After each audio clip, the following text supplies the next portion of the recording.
Baik, pada kesempatan kali ini saya Ahmad Busro, NIM 243903 akan presentasikan mengenai penggunaan program penelitian tugas akhir yang saya lakukan dengan judul penerapan sistem pendukung keputusan dalam proses pemilihan penyedia pengadaan barang jasa dengan metode analytical hierarchy proses pada UKPBJ Provinsi Kalimantan Timur. Secara pengertian, metode AHP merupakan suatu teknik pengambilan keputusan yang dikembangkan oleh Thomas L. Sati pada tahun 1970-an. Metode ini digunakan untuk menyelesaikan masalah yang kompleks dan tidak terstruktur dengan cara menguraikannya menjadi bagian-bagian yang lebih kecil, kemudian menyusunnya dalam bentuk hierarki dan kemudian membuat perbandingan berpasangan untuk menentukan prioritas atau bobot dari setiap elemen dalam hierarki tersebut. Prinsip AHP sendiri yaitu tujuan utama dalam pengambilan keputusan, kemudian kriteria yang mempengaruhi keputusan, dan terakhir adalah alternatif keputusan. Elemen perbandingannya yaitu secara berpasangan, elemen satu tingkat dibandingkan satu sama lain berdasarkan tingkat kepentingan terhadap elemen di tingkat atasnya. Menggunakan skala 1 sampai 9 dari Sati, di mana 1 sangat penting, 9 sangat jauh lebih penting.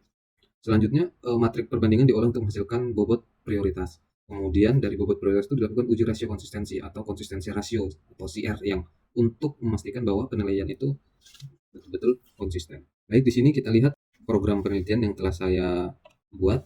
Kita lihat di dashboard SPK proses pemilihan penyedia pengadaan barang jasa dengan metode AHP pada UKPBJ Provinsi Kalimantan Timur. Di sini kita melihat kriterianya, yaitu ada 4 kriteria administrasi, kualifikasi, teknis, dan harga dengan perbandingan masing-masing, yaitu administrasi 1, kemudian administrasi kualifikasi 1:5, administrasi teknis 1:3, administrasi harga 1:7. Selanjutnya sampai pada harga dengan perbandingan 1. Kemudian setelah itu kita melakukan pembobotan atau disebut dengan istilah normalisasi matrik.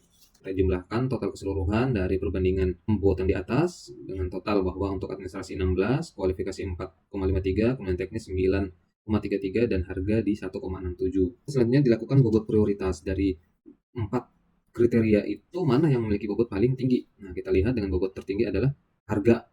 Setelah dilakukan penjumlahan secara keseluruhan, didapatkan harga dengan bobotnya 0,5 atau 55%. Diikuti oleh kualifikasi dengan bobot 0,26 atau 26%. Kemudian teknis dengan 0,12 atau 12%, kemudian 0,05 untuk administrasi atau 0,5% atau 5%. Selanjutnya kita lakukan menghitung nilai konsistensinya, apakah pembobotan ini sudah konsisten atau tidak. Kita lakukan perhitungan dengan lambda maksimum. Kita dapatkan perbandingannya bahwa lambda maksimumnya 4,10. Kemudian kita cari konsistensi indeksnya dengan 0,035, di mana dengan perhitungan rumus 4,1 lambda maksimumnya tadi, kemudian dikurang 4 dibagi 4 ini adalah kriteria yang jumlahnya 4 tadi, kemudian kriteria dikurang dengan 1. Nah, untuk nilai konsistensi 4 kriteria atau N adalah 4, itu adalah 0,9. Kemudian kita lakukan perbandingan, maka didapatkanlah nilai konsistensi rasionya 0,04, dan itu masih lebih kecil dari 0,1, berarti nilai perbandingannya dianggap konsisten. Di sini kita melihat contoh evaluasi yang telah dilakukan di hasil penelitian. Kita lihat di mana terdapat 7 alternatif, atau bahasanya ada 7 penyedia yang melaksanakan penawaran terhadap paket pengadaan lanjutan pembangunan gedung terminal Sangatta.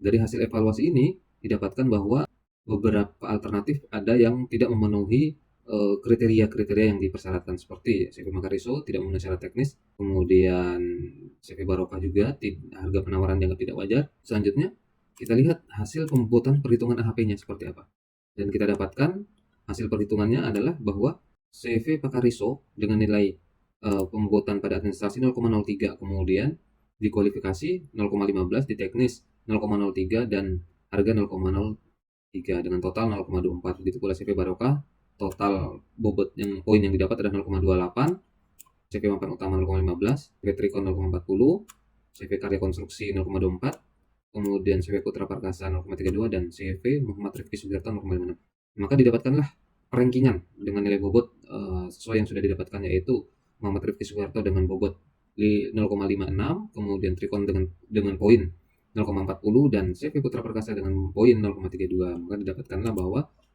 CV Muhammad Rifki Sugiarto sebagai pemenang sesuai dengan hasil evaluasi yang telah dilakukan oleh Pokja Pengadaan pada Biro Pengadaan Barang Jasa, dan hasil evaluasi berdasarkan metode AHP didapatkan hasil yang sama, yaitu CV Muhammad Rifki Sugiarto sebagai pemenang.